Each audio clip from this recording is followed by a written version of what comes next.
Welcome to EnglishClass101.com's British English in 3 minutes, the fastest, easiest and most fun way to learn English. Hey everyone, I'm Gina. This series will teach you some easy ways to ask and answer common questions in English. It's really useful and it only takes 3 minutes. In this lesson, you're going to learn some new ways to ask someone, "What's your name?" including one that you can use when you've forgotten someone's name. Now, what's your name was probably one of the first questions you learned when you started studying English. I have to tell you though, that most native speakers of English would never say this. In English, just like in other languages, it is often more polite to be a little indirect. Of course, the easiest way to avoid asking the question directly is not to ask at all. Just introduce yourself, and most people will respond by doing the same. When introducing yourself, simple is nearly always best. Just say, "Hi, I'm Gina." To show that you want to know the other person's name, just add "and you" at the end. "Hi, I'm Gina. And you?" "Hi, I'm Gina. And you?" Just like before, take out my name, Gina, and put your name in its place. After you say this, the person will tell you his or her name. Okay, now let's talk about an embarrassing situation that happens to everybody. You've already met somebody once before, but you've forgotten their name.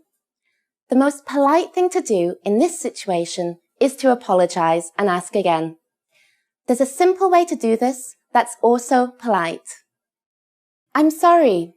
What was your name again?" "I'm sorry. What was your name again?" This sentence is very similar to "What's your name?" but it has 3 important differences. First, we say, "I'm sorry." A small apology can go a long way. After that, we say, "What was your name?" This is just like, "What is your name?" But instead of is, we use the past tense, was.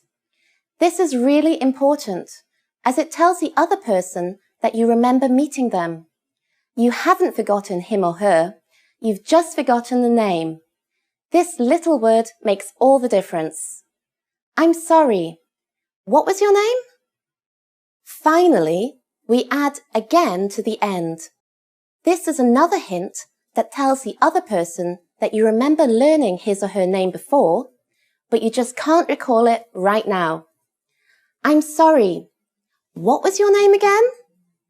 This phrase is appropriate for both formal and informal situations. Now it's time for Gina's tips. In the United Kingdom, it's normal to address people by name in conversation more than once. In both formal and informal situations, it's a way to show respect or interest in the other person and can help you make friends. It is also a great way to practice someone's name so you don't forget it. If you are talking to someone named Andy, for example, instead of just, "What do you do for fun?" you could say, "Andy, what do you do for fun?" You can also put the name at the end of the sentence. "What do you do for fun, Andy?" You don't want to say the person's name too often, or it will sound a little strange. But if you practice someone's name like this, you won't forget it, and people love to hear their own name. In this lesson, we learned what to say when we forget someone's name. In the next lesson, you'll learn what to say when you want to get in touch with someone, whether by telephone, email, or even newer ways to communicate. What's your favourite? Let us know in the comments and join us for the next British English in 3 minutes lesson. See you next time!